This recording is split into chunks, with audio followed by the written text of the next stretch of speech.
Украинада вышиванка куны майысынын 3-нче жумак шамы куны кайдетеле.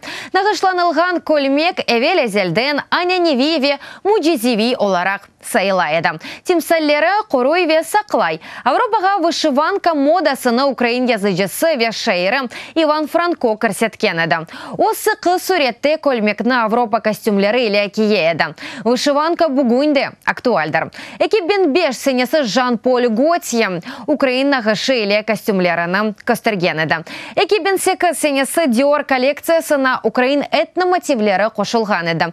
Гуччи Валентинаның киімлерінде де гуцул вышиванкасы бар еді.